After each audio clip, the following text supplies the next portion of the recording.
Welcome to the Dr. DC podcast. My name is producer Rich. So low energy now. This is 9:30 in the morning. This is what I thought it was because I ruined your day.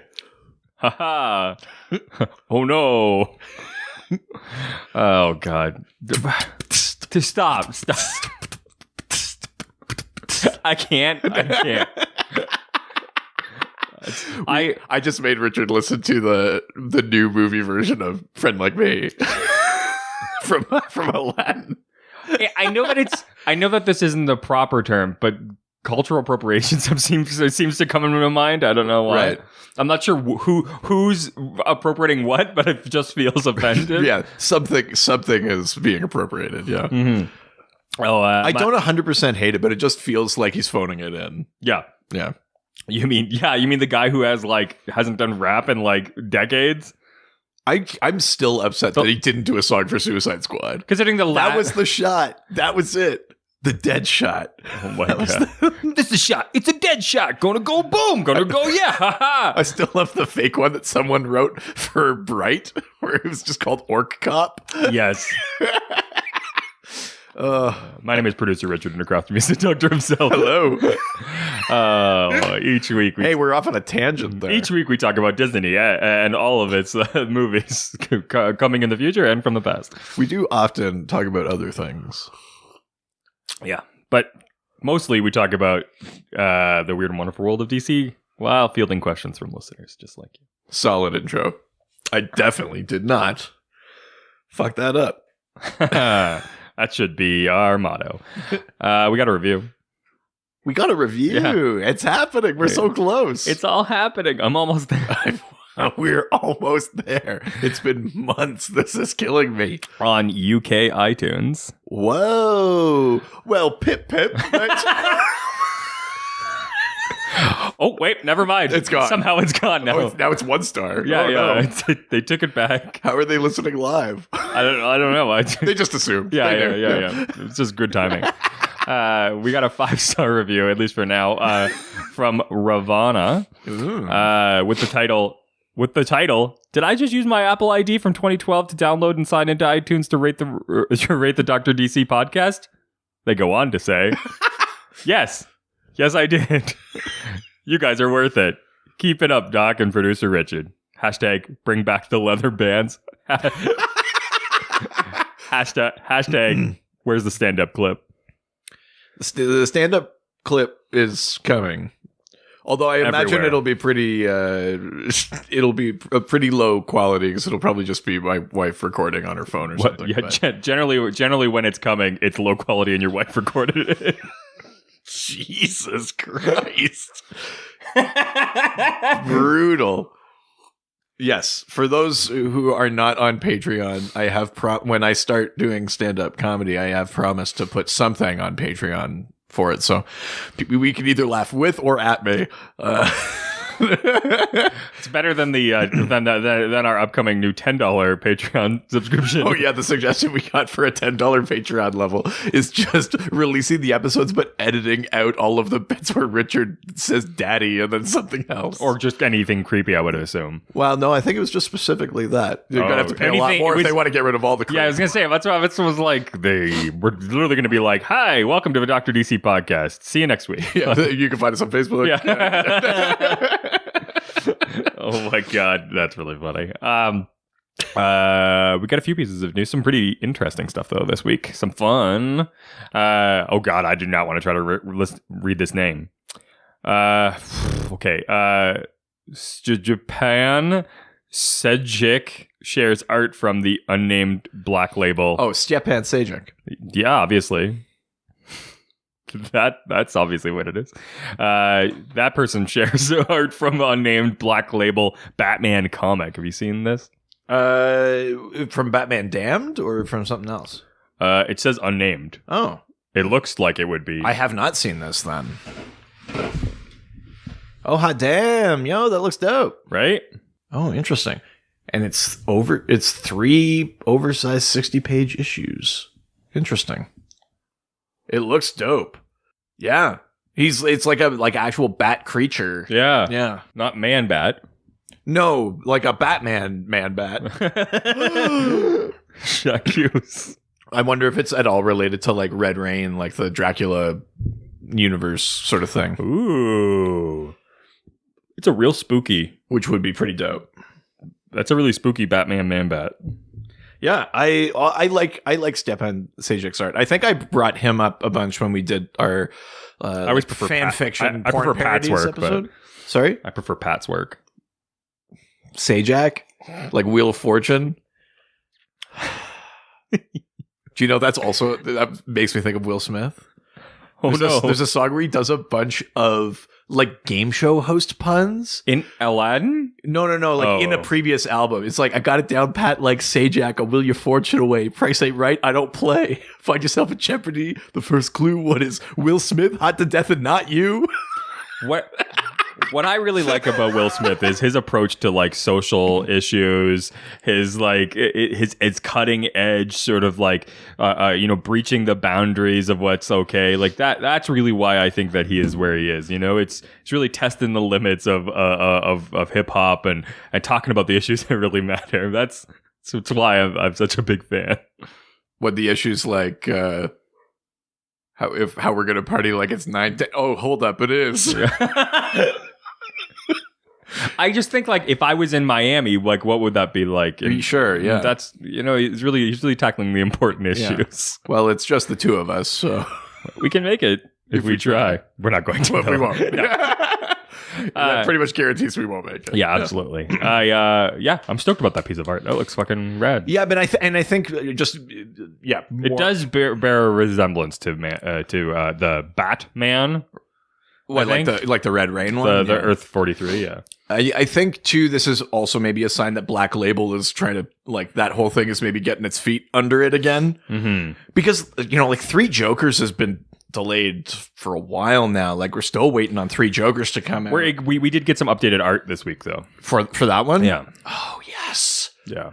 Because that's the one Black Label book that actually ties into main continuity. And that's one that I've really been waiting for. It actually does tie in, eh? Yeah, because that was a big reveal after Darkseid War. Batman was briefly in possession of the Mobius chair, and he asked it, like, who is the Joker? And the Mobius chair said, there are three. And he said, no, that's not possible. And then we sort of haven't followed up on it since. Oh, shit. We're waiting for this Three Jokers story, basically, to sort of explain what that even means, how there are three Jokers. Well, that's pretty cool. Yeah, I did see a thing. Yeah. We got, basically a Three Jokers tease the other day with just like some artwork from Jason Fabok. Nice. He's such a great artist. I mean, again, very much like a kind of house style type sort of like look to his art, but it's so good. And he worked on Darkseid War, and it's spectacular stuff. Yeah. Next thing, we got a trailer for the Batman Last Night on Earth. Oh yeah, I saw this. Yeah, like a bit of like a motion comic-y kind of trailer. I think like that kind of stuff's cool. Have you seen it? No, I'm gonna watch it kind of while we're talking about it right now. Let's do it. Well, this is like the last sort of Snyder Capullo Batman story. Basically. I love the art style already. Like it's super different. At least from this motion graphic. Well, Greg Capullo's art, I think, leans more kind of horror-y anyway, which was part of what made that New 52 run of Batman so great. All through like Death of the Family and Court of Owls and all of those things. It's a very like 90s sci-fi, like post-apocalyptic sort of vibe. Yeah. It's basically meant to be like their last sort of Batman project. They did New 52 Batman run. They did Dark Knight's Metal. And then it's this one. And I think a basic part of this is that, at least in the previews that they've been showing in comic books, is that like Bruce wakes up in Arkham and is such sort a of smart being idea. Convinced that like none of it is real. Right? Which I'm kind of like, how haven't they not done this story, right? I mean, there have, I think, been attempts at that kind of story before, but yeah, there's all these sort of, he's basically being convinced that the Batman and none of that stuff was real. I mean, it's an easy thing to convince somebody that's not real because that sounds insane, right? It does sound absolutely insane. Well, yeah. And especially, I mean, that's the thing too. it's that sort of like gaslighty thing. If you can convince someone to even doubt their own like notion of what's real, then like you've got them, like it's pretty messed up. Yeah. But yeah, I think it'll be cool. It's called Last Night on Earth. There's a sort of creepy like Joker head and a lantern that he's carrying around in that, in all the preview stuff. And yeah, I'm curious to know how that's going to tie in. Yeah. Well, moving on to more Batman stuff. Tom King to work on new Batman/Catwoman miniseries. Right. So Tom King's run on Batman was supposed to go to issue like 105 or something like that. Yeah. But now it's going to end at 85. I mean, at first, that was all we heard, was that it was ending at 85, and everyone was like, DC, you fucking idiots, blah, blah, blah.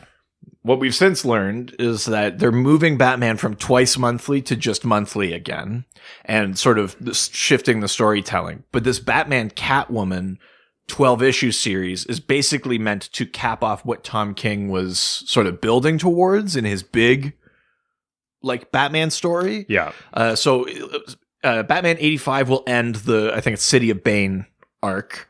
And then Batman Catwoman is a 12-issue miniseries that'll sort of cap off that story. That'll sort of run concurrently to whatever is happening in, like, with the new creative team on the main Batman title that is switching to monthly. Mm-hmm. And I think this is in general part of a thing where I think most titles are maybe moving back to monthly. There's only a few that are still twice monthly, including like Flash and Wonder Woman. And, but I think they're all moving to monthly again, which is okay. I think I don't think that's a problem. And it might be that they're doing that to have maybe more consistency with the art, because that's a tough schedule for an artist to keep up with. But it also might be to free up some publishing room for other things, with Doomsday Clock hopefully wrapping up before I'm dead. There's, we'll get a Justice Society or a Legion, this is speculation, but if you free up a slot in your month of publishing, instead of publishing 2 issues of Batman or 2 issues of Flash, now you publish 1 issue of Flash and 1 issue of something else. It might be to do that sort of thing too. Yeah. So awesome. We'll have to wait and see, but yeah, that's what's happening. Tom King is moving over to that Batman Catwoman miniseries. Nice. You looking forward to that? Yeah, I am actually. Yeah, because I just my big hope is that it's not another like we just end where we began kind of thing. Like I want it to actually, like what's the resolution? Make some impact since Batman 50 when the wedding didn't happen. We need like an actual. Make some canonical changes. Like, some sort of progress. Yeah, exactly. If it just begins and ends in the same spot, that'll disappoint me. But I agree. Well, speaking of some change, some canonical change, we got a new Justice League logo. Yeah, they keep doing that. Yeah, I mean, this is really just... this is kind of just a variation off of the one that we had for the DCU movies. Well, it's closer to... It's the same typeface. It's like... Well, not exactly. It's closer to the one that we have on the comics already. Well, so here's the one for the movie. Yeah. And then this is the new one. It's literally the exact same typeface. It's got the exact same angles on the J. It's a bit different, but yeah, I mean, they just changed it up. I don't know why. They changed it up when Snyder took over the title, and they're changing. I think this one they're changing because it's like an anniversary thing. Yeah. But... Yeah, it's almost exactly the same as the movie. As a graphic designer, I implore you to look at it again. I am. I'm literally looking at it side by side, and I could see like there's like tiny little changes, but it's all the same sort of like rough angles, like sharp. There's no curves. Like it's very, very similar. Okay. I implore you to shut up. It's not. Side by side, I'm looking at them. If you guys think that they're very similar, hashtag Richard, yes. And if you think that I'm right, hashtag Dr. Yes. I'm not saying they're one for one. I'm saying that they're drastically similar. Richard thinks they're exactly the same. Oh my God. Anyways, moving on. Speaking of the DCEU, Booster Gold might be joining the ranks. Yeah, here. I heard that maybe a script got turned in or something. So basically, what had happened is like they've been writing one since like that was actually a DCU was a thing that they were really going to be trying to make as a whole piece, and then basically Zach Stentz, who was the one who was tasked for writing it, right, had continued to do it, and because he got paid to do it, sure, so he's finishing it, and so basically he put out an update where he says he's like I don't know what's going on with it right now, honestly, and I don't know if the DC people know what's going on with it. Their strategy seems to change depending on how the recent movie did, so it sounds like he's a little bitter. But I can tell you that a script has been turned in. That the director and producer Greg Berlanti has proclaimed himself to be very happy with. So that's a positive thing, and Greg obviously has some sway within the. Well, yeah, I mean he's sort of behind like the DC CW TV. Well, exactly, right. So I think he's got at least some sort of sway here, and then it continues to say, and it's something that's ready to go, but DC and Warner Brothers would need to give the green light. The ball is in their court. So. We've got something that everybody who's ready to make the thing is happy with. It's more of the people that say yes than the people who are holding the wallets have to agree to. But I think that it's a great idea for. Are they waiting for your stamp of approval? Because obviously you've got thoughts about a Booster Gold movie. I mean, I do. I also think that. Have you checked your emails? Are they waiting for you? Check the spam. You guys are gotta go.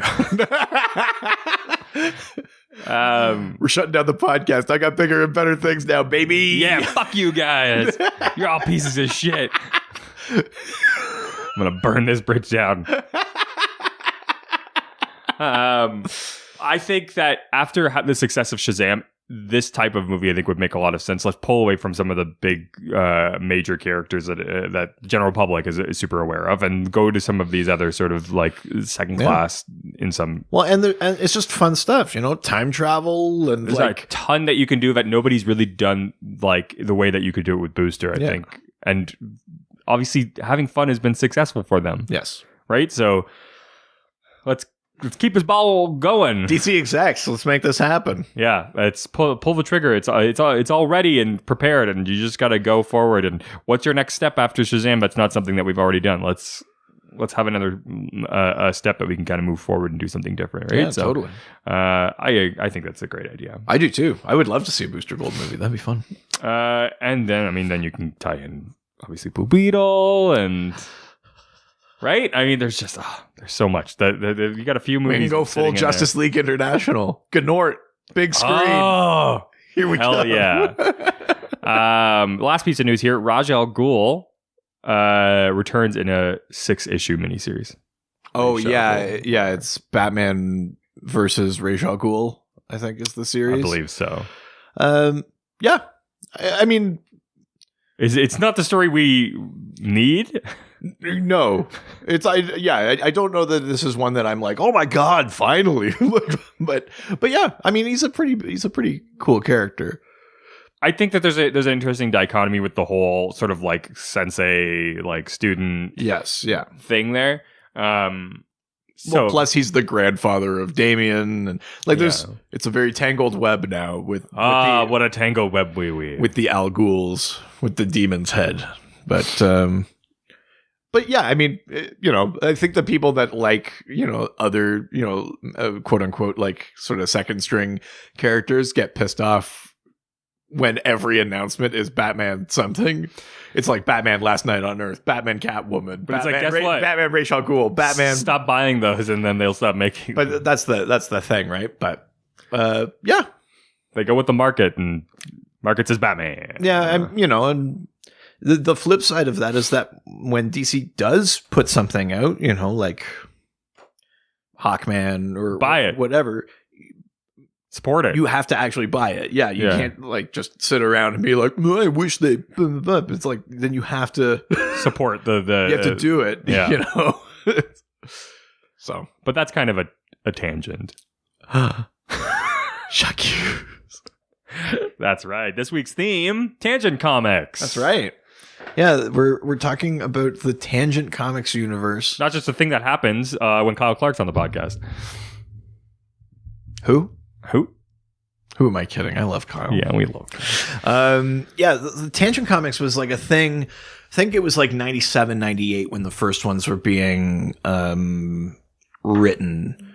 But basically they are like, in the same way as, remember we did that one about the Just Imagine universe, Earth 6, the Stan Lee ones, where other than like the name, they bore little resemblance to the character. Same with Tangent Comics, but Tangent Comics are almost weirder because they're using like actual names or things from DC, but just in weird places. So for example, there's a character that looks like Superman, cape and thing in the hair and that, but his name is the Atom.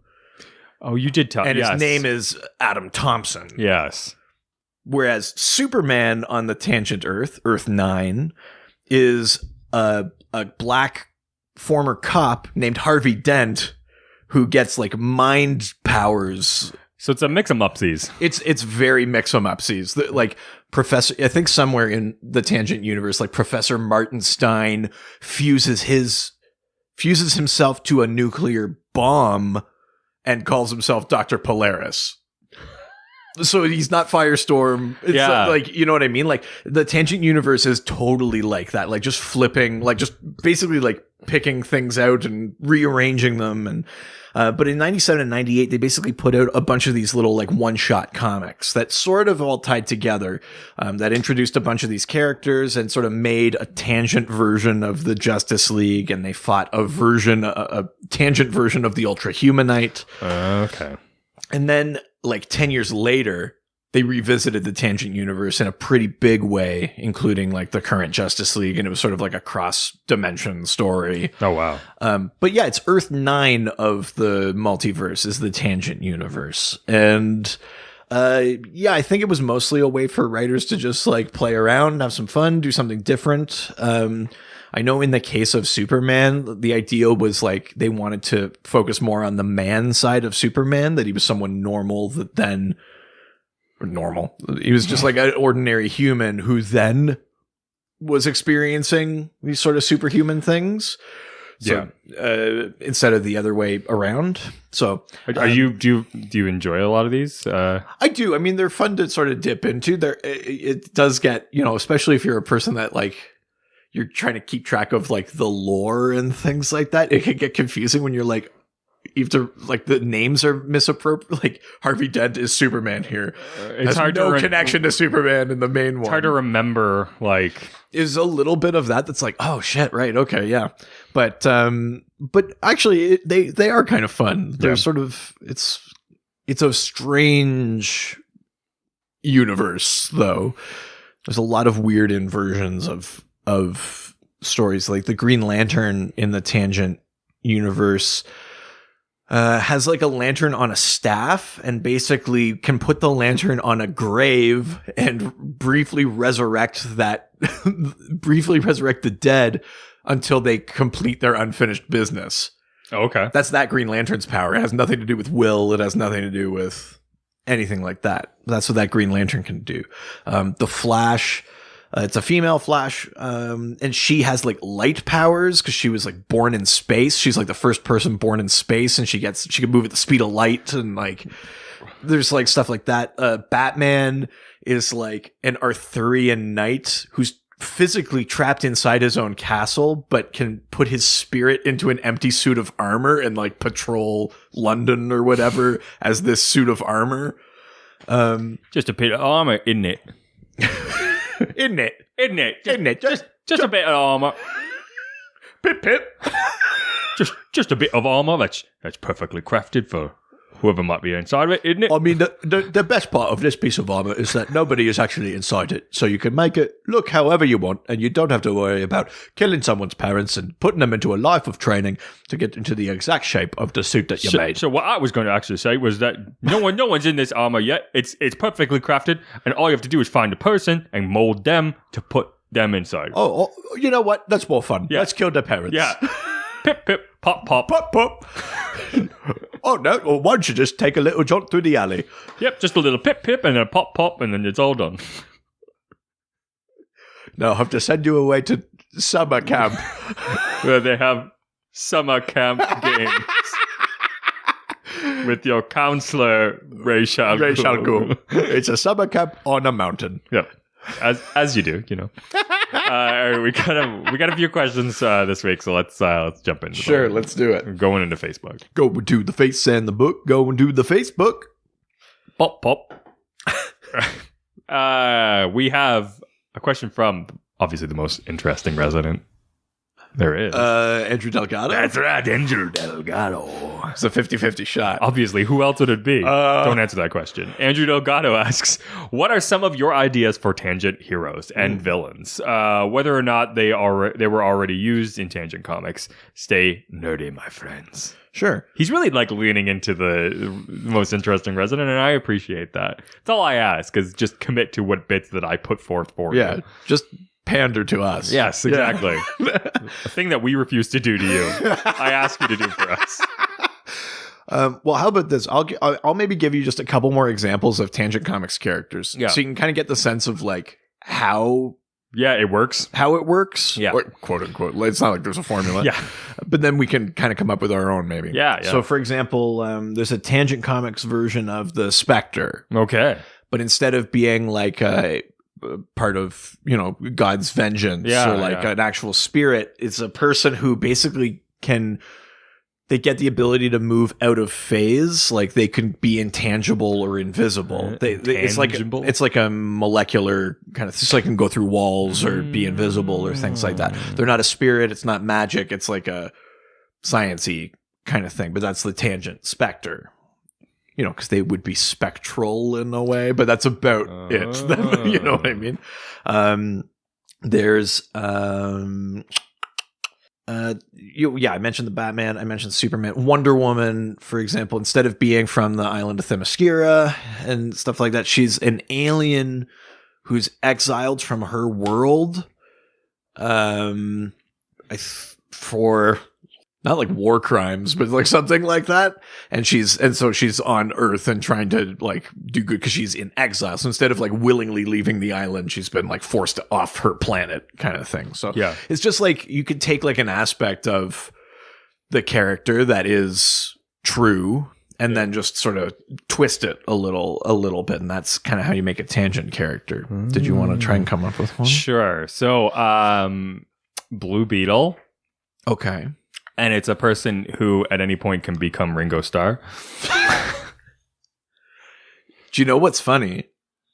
Is I have a Tangent Comics related thing about the Beatles. Seriously? Yes. Wow. So a big part of the history of the Tangent Comics universe is that so there's multiple generations of the Atom, that sort of one that looks like Superman, but has some like atomic powers in addition to flight and stuff like that. And one of the early ones, his like intervention in the Cuban Missile Crisis actually escalates it. And a very brief nuclear exchange wipes out Florida and Cuba in 1968. Oh, wow. That's like a big piece of the history of the Tangent Comics universe, is a very brief sort of nuclear exchange between the Soviet Union and the United States. Wow. That wipes out those places. And the existence of the first superhuman, the Atom, in that world has such a profound cultural impact, and because of that war and that the Beatles of that world actually called themselves the Atomics. Really? Yeah. And having a superhero on that Earth affects some other pop culture thing too, like the Dick Van Dyke Show becomes the Dick Van Hero Show or something like that. There's Get Smart, I think it's called Get Powers or something like that. Like it actually like affects pop culture and stuff obviously like that. As it would, right? Well, yeah, but it's just funny. Like they make it very explicit, right? Like in the main DC universe, it's just like, oh yeah, and then like Rihanna's over there, but like kind of ignoring that she lives in a world with Aquaman, kind of like. But in this one, it's the Beatles are like, no, we're going to call ourselves the Atomics. That's really good. Did you see the trailer for that movie that's coming out where it's the guy that... Yesterday? Yeah. Where he's the only one that knows, he wakes up and he's the only one that knows the Beatles? Yes. Yeah. It's kind of a fun premise. It's a great premise. It's really fun, because that's like one of those things where you always think like, God, if I could go back in time, I would like write these songs before these famous But people. it also seems like a fun little take on like modern music too, because like there's a shot in the trailer or something where he's recording or performing Hey Jude, and Ed Sheeran is there, and he's like, I've got a piece of advice. Call it Hey Dude. It's just like, what? That's really Hey dude. Yeah. That's really good. The Beatles of the Tangent Earth are called the Atomics. That's good to know. I have another one. Sure. Stargirl. Okay. But she has the background of Booster Gold. Okay. So she was famous in the future. Oh. And she goes back, yeah, okay. I like that. Yeah. Interesting. Okay. I'm going to do a version of Vandal Savage. Ooh. And I think this Vandal Savage likes graffiti. I think the thing that he's not immortal. It'll be a different sort of thing, but I think he can gain the intellect or abilities of others by cannibalism. Oh. Well, damn. So if he kills and eats someone, then he gains everything they ever knew and everything they could ever do. How do you take one of the most terrifying characters and make them more scary? Well, but yeah, I think my idea is that instead of having like thousands of lifetimes to gain all of that knowledge and skills, he could just do it by killing and eating someone. Jeez. Vandal Savage. I think that's my tangent. Vandal Savage. Oh, that's terrifying. You're welcome. It's 10 in the morning. Yep. Terrifying. Now, there's my cup of coffee for the day.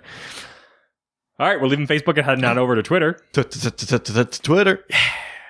Ooh, you're on point. It's good. Thank you. Congratulations. I almost slipped.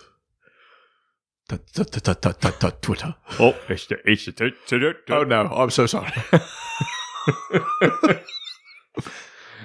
Can you do like a Stained. Nice. Can you do me a favor? I would just like to hear what it sounds like if Cajun Wolverine did. Oh yeah, you want to know what it's like? Oh, Cajun, Cajun, Bayou, logo from the Bayou. That's what you want. Oh yeah, Twitter, my friends. Yes, that's right. Bonsoir, mon ami. My absolute favorite new character. You want to see that roast beef, don't you?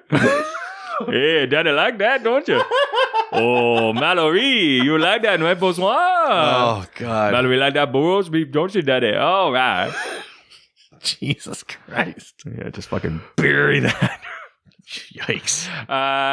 First question comes from James Paulson, who asks, James Paulson, 2 first names, come on. So I'm trying.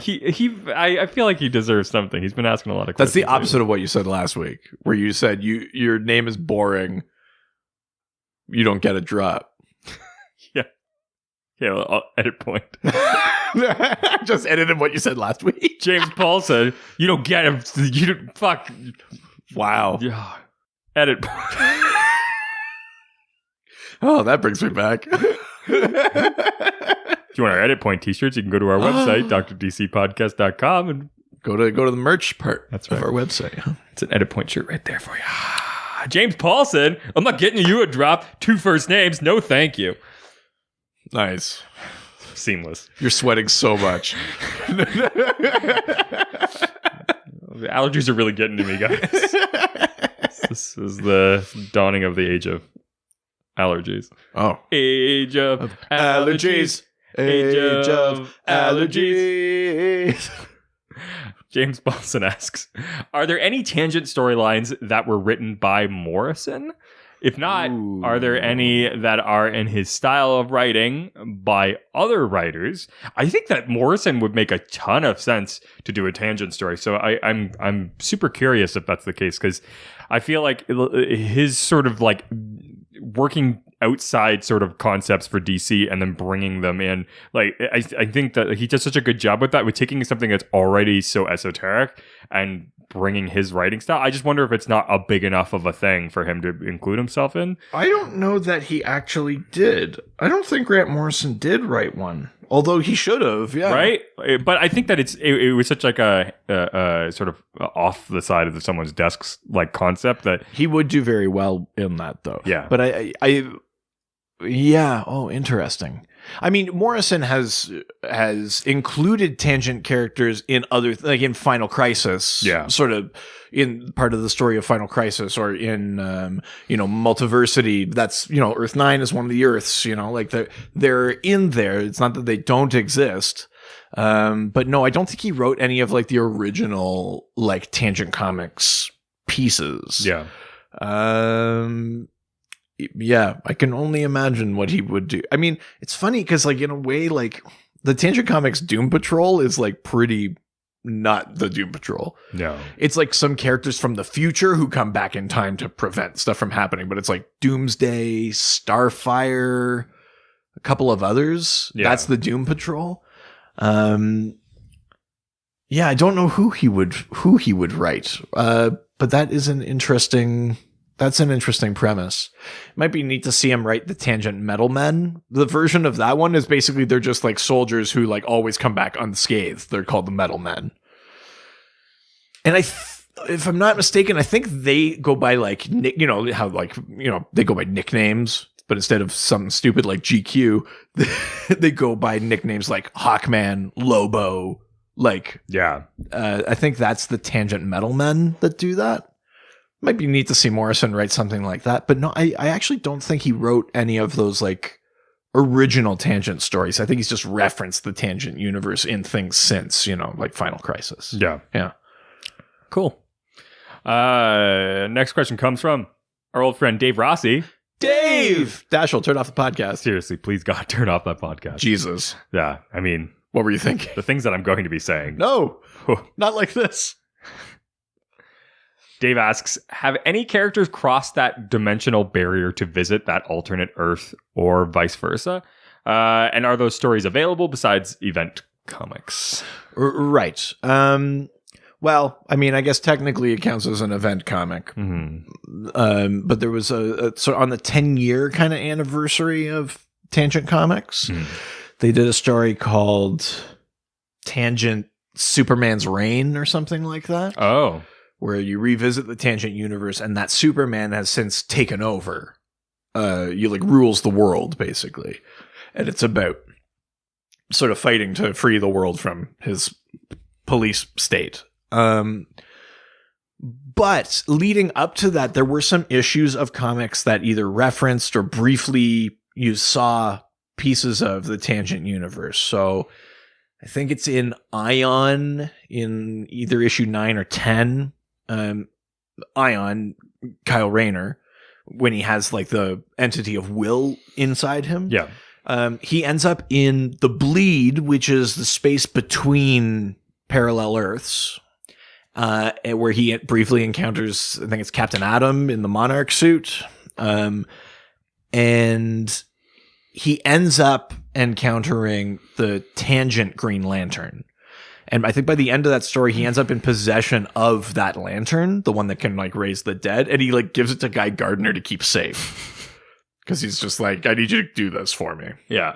And in Justice League of America 16, Guy Gardner's storage unit, just like a regular storage unit, gets broken into, and that lantern is just in there. Like he's just left it in a regular storage unit on Earth. And it gets broken into, and one of the people sort of trying to just rob the storage unit ends up like displaced into the Tangent universe, and the Atom from the Tangent universe ends up in the Prime continuity. Oh, rad. And there's a little bit of an altercation. They end up switching them back. That's great. But then at the end of that issue, you see Tangent Flash is in the main universe. And then I think what is the Tangent Flash's thing? That she's the one where she's the first human born in space, and she can move at like the speed of light and has some like light powers. Yeah. What's her name? Leah Nelson or something like that. And then I think that basically led into Tangent Superman's Reign, because then there's a lot of like crossing the dimensional boundary. They go there to try and stop him, and then Tangent Superman realizes there's another Earth, and he's like, well, I can do good work over there. And then he tries to take over the Prime continuity. So that story has a lot of back and forth and crossing over. But yeah, it's one or two issues of Ion, and then that issue of Justice League of America kind of lead into that, and have some references to the Tangent Universe. So technically, if you're not looking for the event book that Superman's Reign won, then that's what you would be looking for, just to get like a little taste or a little glimpse of it. And it's mostly about the Tangent Green Lantern. Nice. Yeah. With that, the Dr. DZ podcast will be back after this quick break.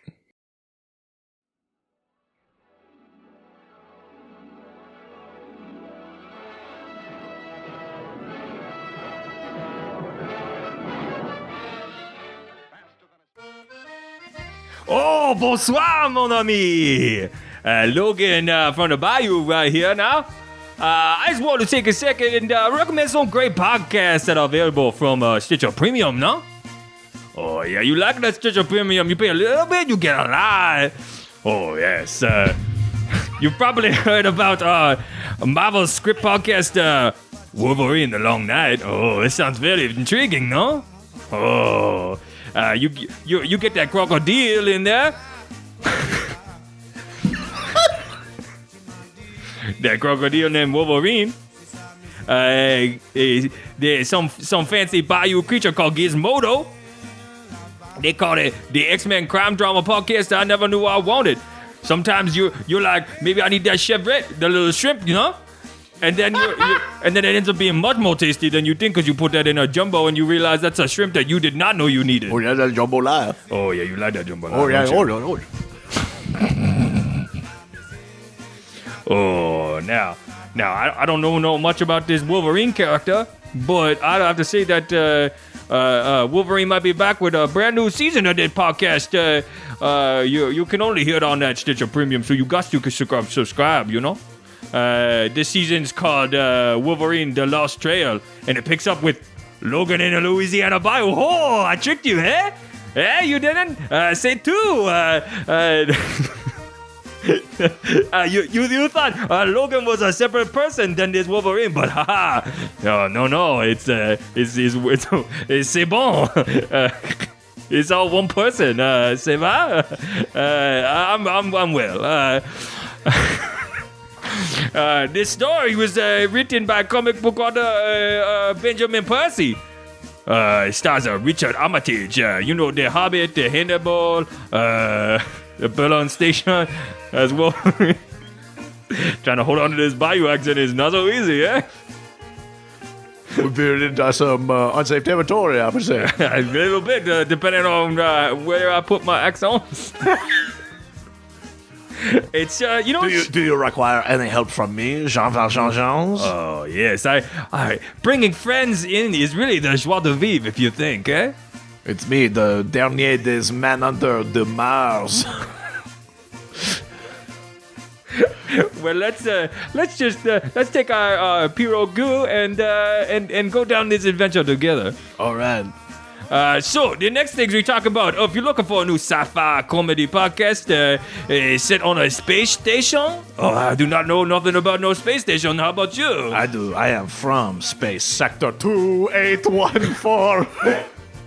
That is pretty much the only joke I have. Oh, I realized that, eh?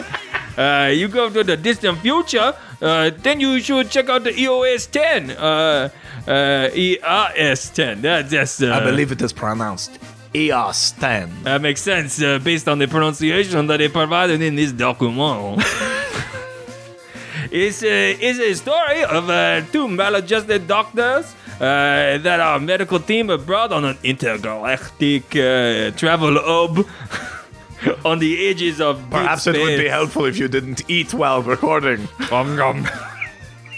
But when you have that great shrimp, you know, you gotta make that gumbo. You gotta eat as soon as it's ready. That is not a very small one. Is that the jambalaya? That's it. That's it.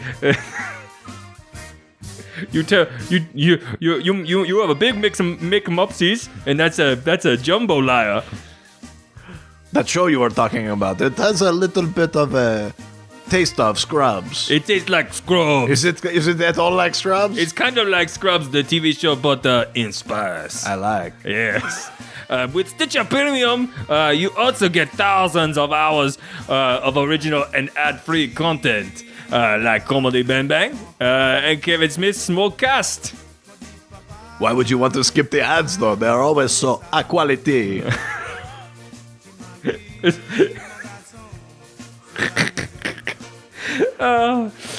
Yes, quality. I might as well have said qualité, but, I didn't think of it at the time. Hey, it's joie de vivre, no?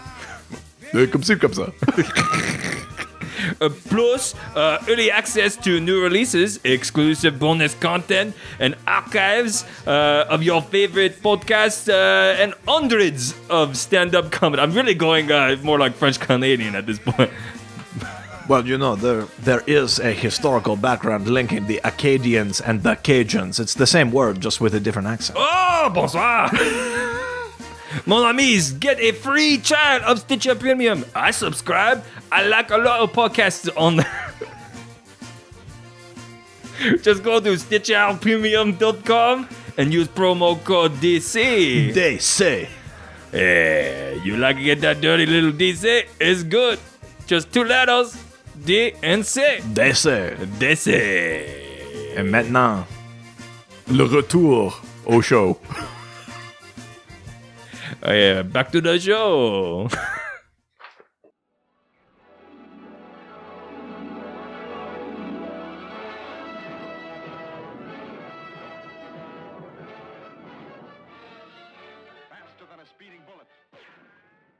And we're back. Hey! Oh. Hip hop hooray! Oh. That was great, I'm sure. was an ad, yeah. I don't know. I want some spicy Cajun flavors now. I don't know why. Yeah. Guess you'll never know. I wish I had some sort of like repetitive over and over Les Miserables reference. Oh yeah. I mean, only the peak of comedic talent is able to pull up something like that. Yeah, that's right. Because you know what they say about comedy. If you get a good idea, I just hammer it into the ground. It only gets funnier with repetition. Do it until you're canceled. Yeah. I mean, 119 episodes we still haven't been, so. Yeah. Hashtag sweet release. Well, that's good. And over to Instagram. Now we're going to Instagram. Take some questions and answer them. First question comes from Stump Chunkman. Step into the stump. Stump Chunkman. Bah! Let's go for the Yeah, harmony. You went a little, Yeah, it was nice. Is that like a major third? What were you doing? How did you know? Yeah. Hey, how did you know? Do you know the worst part of going to a closed restaurant? What's that? Empty chairs at empty tables.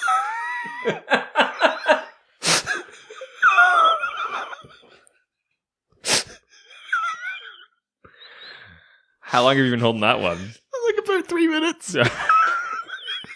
It's like, what's another Les Mis joke? Let's see what Stump asks. Why do you think this universe isn't more popular and / didn't take off? Yeah, I'm not sure, because I mean, it's not even just like, like an Earth where it's slightly different, like we're It's just drastic. It's very, very drastic. They're essentially new characters. They're just some just appropriation of names and things like that. I think compared to some other like multiverse Earths, it actually did all right. Yeah. There's a fair amount written about, like some of the other ones that are, like Gotham by Gaslight was kind of like its own thing basically, and it gets an Earth. Yeah. But it's not like we're constantly going to Earth 19 and checking out like the steampunk Earth. And it's not like we're constantly going to that like pirate Earth, right? With what's his name? Batman and Captain, or I can't even remember what he calls himself, but it's like those sort of flooded pirate Earth. Like we're not going there that often. Yeah. So to be honest, I actually think probably the Tangent Universe gets referenced more than most, but what are the big ones? Earth 2, obviously, Earth 3, and then like Earth 5, Earth 4, those are big ones. Earth 10, the Nazi Earth, that gets some play. But I think there's something interesting about it. I guess you just need some sort of reason to go there, right? And they did it for that Superman's Reign story, right? Where it was about, it was about sort of unseating this like telepathic, telekinetic Superman that was like millions of years brain capacity evolved from us, right? And stopping him from not only having taken over his world, but taking over ours, or not ours, but the Prime Earth. So I guess you just need a reason to be there. I think I would have been interested in seeing a little bit more representation of the Tangent universe in something like the Multiversity. Yeah. Because we don't really get that. That would have been interesting. I don't know which character I would have liked, but maybe one of those kind of like other ones, like the Spectre, or like even the Atom, or something. I think like that would be maybe. really. It would have been kind of neat to have them join like Justice Incarnate, that team made up of like members from different Earths. Yeah, that might have been kind of neat. I do sort of wish there's a little bit more representation that way. But in general, like I think it's a pretty contained little story. They found something good to do for its 10th anniversary. I'm sure someone will come up with a reason to visit it again, but I don't know that I'm like really wanting for like, oh my God, I can't believe we don't have a Tangent ongoing. Well, I think it's also because they're not doing really enough like character development within those. So you're really not like, it's not drawing you into specific characters and giving you a reason, because it's more about the reason you read them is the like, oh, isn't that interesting? It's kind of a novelty thing. Yeah, exactly. And I mean, I think part of it too is that, it was sort of a novelty thing. It's kind of its own little like mini event sort of thing.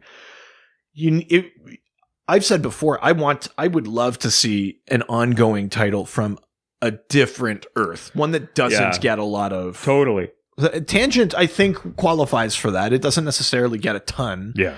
That would be a neat one. But, or frankly, let's just get like a Justice Incarnate ongoing, where they're going Earth to Earth solving sort of multiverse issues. Mm-hmm. That would be kind of cool. Because then you can drop in on the Tangent Earth, or a Tangent character could join the team for a little bit and you go somewhere else. And I think maybe that's more the appeal for me of those multiverse Earths, is then how they relate to each other. Yeah. Than just spending a whole ton of time in one of them. I think that's maybe more where I'm more interested. Yeah. Yeah, I agree. All right. Well, let's leave Instagram and go on to email. Check the email. I hope it's from a female. Bonsoir. It's all over the place. Yeah, I'm really having a hard time holding on to it today. But it is the appropriate accent entendu, because first question comes from Logan. It's not Logan from the bayou, though, because he's right here. Okay, it's not Logan from the bayou. No, it's not Logan from the bayou. He's sitting right here across from you, friend. So good. Logan asks, what do you call someone who is in charge of a domicile? The master of the house. Yeah, I was fucking waiting for it. Jesus Christ.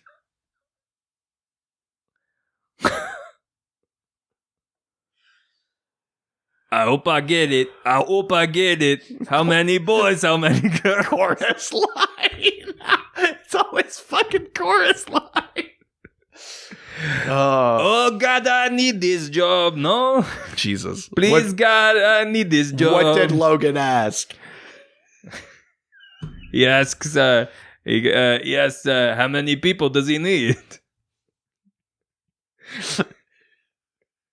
I'm so upset. You know you love it. Don't you know?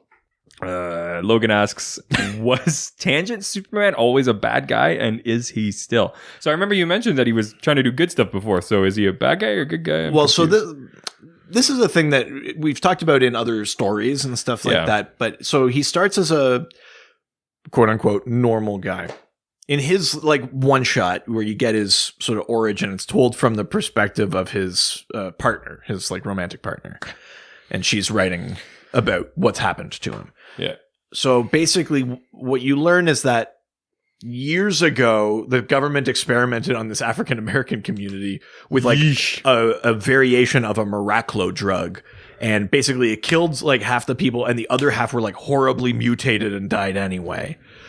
And I guess his mom was infected and he was born, but he came out and there was no trace of anything in his system. So he was like the only survivor of this horrible experiment to create superhumans. And then as a cop, like 20 years later or something like that. He's in his early 20s. He tries to stop architect Carter Hall from killing himself from jumping off a building. Jesus. And he handcuffs himself to him, and then Carter throws himself off the building and drags him with him. And they fall off this skyscraper, and Carter Hall dies and like explodes everywhere. But Harvey Dent, the cop, doesn't.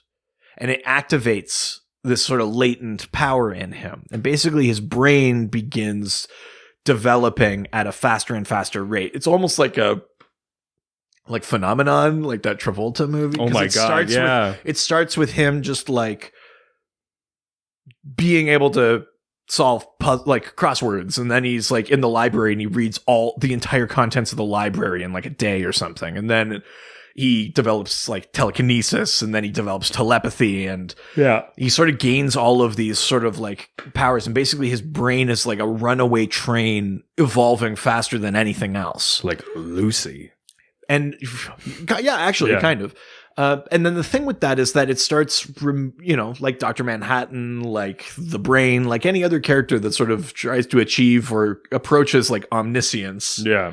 You lose touch, right? You kind of lose some of your humanity. Yeah. And he still has some in that story. And he does face off with the Ultra Humanites, ultimately in that sort of original Tangent story. He is trying to do good. But he's drifting further and further away. And what you learn in that Superman's Reign story is that after he defeated Ultra Humanite, he didn't destroy him. He actually like put him somewhere else to like use him for his own purpose. Because then he looked at the world and he said like, no, this is a problem that needs fixing. I can fix this if everyone just did what I said. And so it becomes that. And then when people start resisting, then he's like, well, no, you're making it worse. In his head, he's fixing it, right? Yeah. But it's fascism. It's like, it's not good. It's not free will. It's not honest. He's not actually fixed the problem. He's just held it together, right?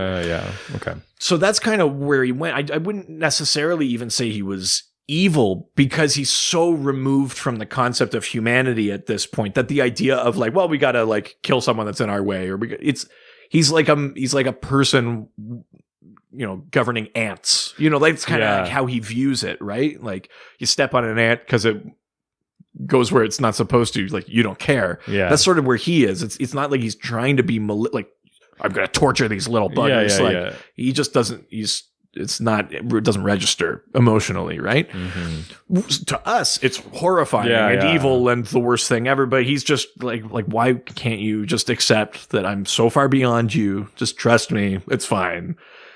But let's call it evil because it is bad. So post Superman's Reign, I think there's still a little bit of that element of just like he's removed. I don't think he necessarily can recognize in himself when he's doing that, but because he showed up in Convergence.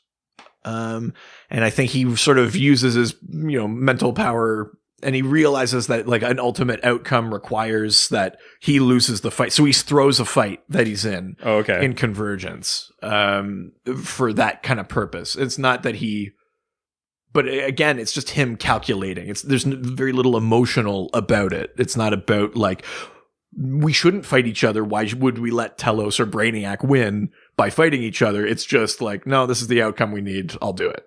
Yeah. It's very sort of cold, distant, calculated. So I hesitate to say he's still bad or good. I think it's just like the situation that he's in and whether or not he remembers to be human, kind of dictates that.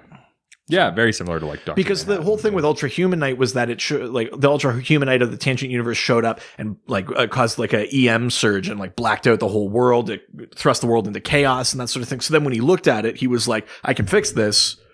But if like less of a crisis had happened or something like that, then maybe he wouldn't have jumped to that conclusion.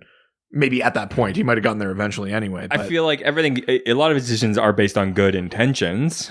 Yes, I think that's fair to say. Yeah. Right? I mean, the road to evil is paved with good intentions, but yes. Well, and he was a cop, and, like it's not like he was like, torturing dogs and stuff, and then he got like mental powers. Like he's not like Carnage or like some sort of character like that. Like he was good and he was he had a relationship and things like that. But in that Superman tangent comic, you see that relationship break down. You know, like he's not there. He's not physically there or emotionally there. His partner cheats on him and he says, I'm a telepath. I knew you were going to cheat on me. You do what you have to do. Wow. But it's just so cold, right? Yeah, like, yeah. It doesn't hurt him. He's just like, yeah, I understand. Yeah. It's like, it's worse almost. Yeah. So I expect he's still that way. Mm-hmm. Yeah. Wow. All right. Well, let's leave email and go on to Reddit. Where everyone's nice and no one's ever mean. That's right. Great place. No one's ever mean. It's just a great place full of positivity and good vibes. Wasted away, you margarita. In subreddit, In Miamisburg. Haha. Well, the last question and the first question on Reddit. Right? In that order. Comes from Never Say Die, Iron Joker 33. That's your favorite one? That really is. Who asks, what tangent storyline do you most wish was part of the regular DC storyline? What one is the most insane story to be told in this line? I think the one that I find the most interesting is that Green Lantern one. The idea of like temporarily resurrecting the dead until they complete their unfinished business. Yeah, that's a pretty cool. Yeah. It's a pretty cool thing.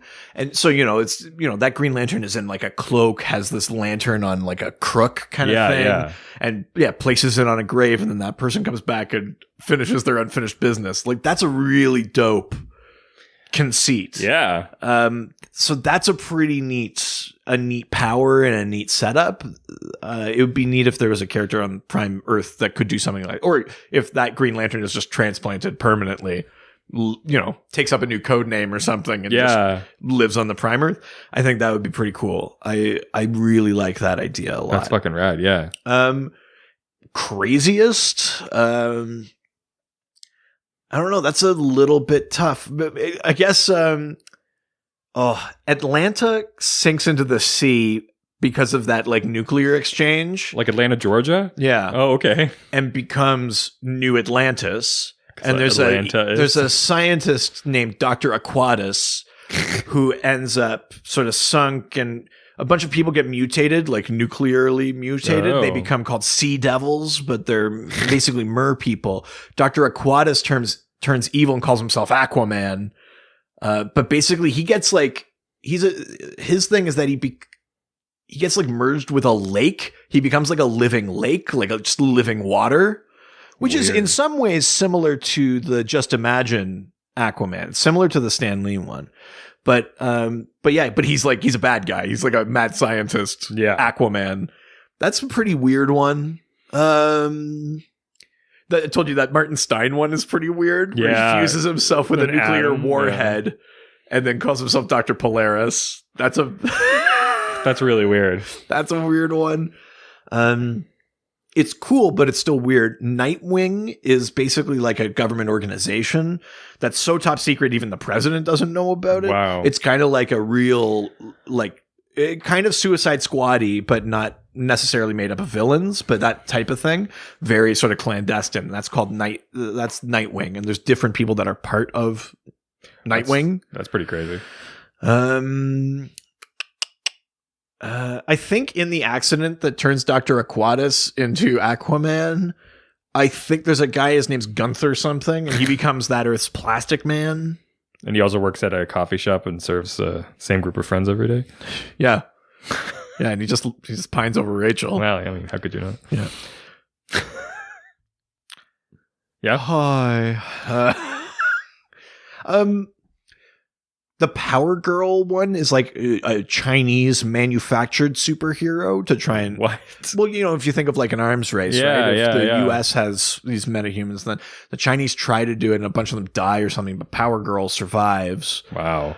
And ends up like engaged to the Superman. Whoa. And stuff like that. That's weird. Yeah, that's a kind of a strange one.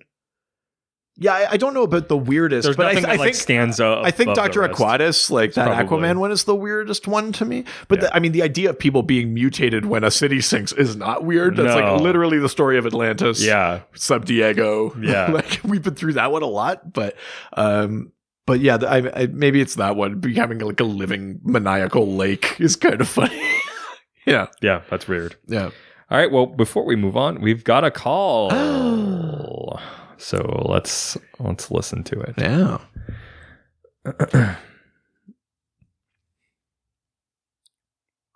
Hey, this is Cosmic DM with a dial H for you guys. Ooh, spacey, sexy texter. Cosmic DM is having Just sliding in. just sliding right deep in. Sliding into our VMs now. Right? Our VMware. His name is Mr. Possible. When he Mr. uses Possible. his power, he can see the possibility of whatever's happening. A ball turning one way or another, if it's thrown, and he's able to pick which path it goes down. The only problem is he can only do it for a couple of seconds before his headaches and his nosebleed make him unable to really do anything else. Love the show. Nice. Hey. Mr. Possible. So basically, in any circumstance, he can affect like the probability, make whatever he wants happen, but he can only do it for like a brief bit before he's incapacitated by his own power. Which is pretty cool. Yeah, that is a very great cool name. one. Yeah, absolutely. And significantly cooler and better than anything we've ever come up with in this segment. Until now, because you're going to come up with the best idea you've ever come up with right now. I'm going to come up with a tangent version of one we've done before. Oh, okay. I'm going to come up with a tangent version of one I've come up with before, I think. Okay. I just need to think about it. Okay, I got one. Okay. You've got a dial doc? Yeah. Again, for those who maybe just be tuning in, Dial Doc, we're basing this on Dial H for Hero. It was a series where you get the H dial, you dial hero, or you dial evil or villain or whatever it was. And you briefly turn into a completely new superhuman with powers of some description. And it used to be a way for people to write in their silly ideas and then they would put them in the book. So we do this every week to great acclaim. We've asked to stop and you refuse. So Yeah.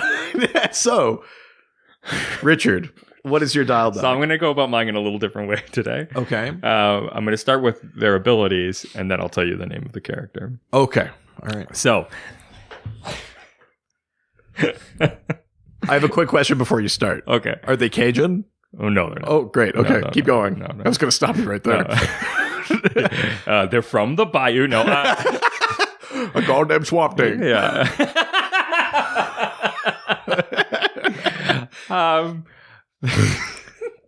They have the ability to, in any possible scenario, to produce the appropriate bicycle for whatever that situation is. Sorry. Okay. So whether they're like mountains, they need Street. Mountain. yeah, End of list. yeah. Their name is Pedal File.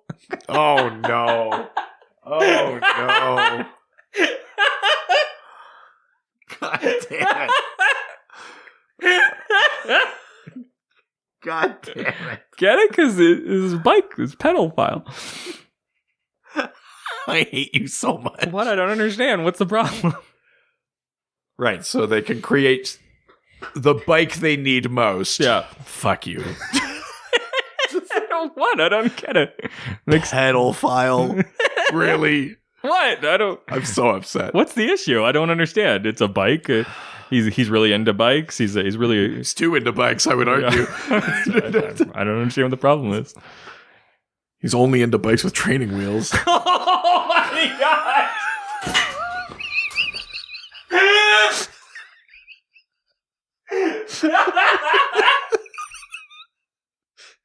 Oh my god! He likes those really big wheel bikes too.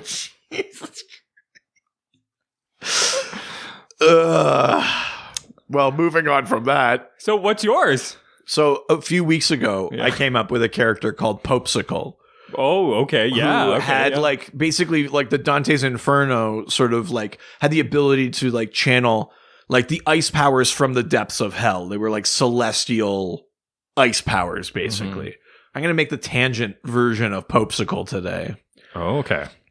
So this one is a person with like a big scythe, and basically when they Oh my god! every time they cut you down, they gain the ability to speak to God. Oh my god! For like 2 minutes. Whoa. Every time they cut someone down.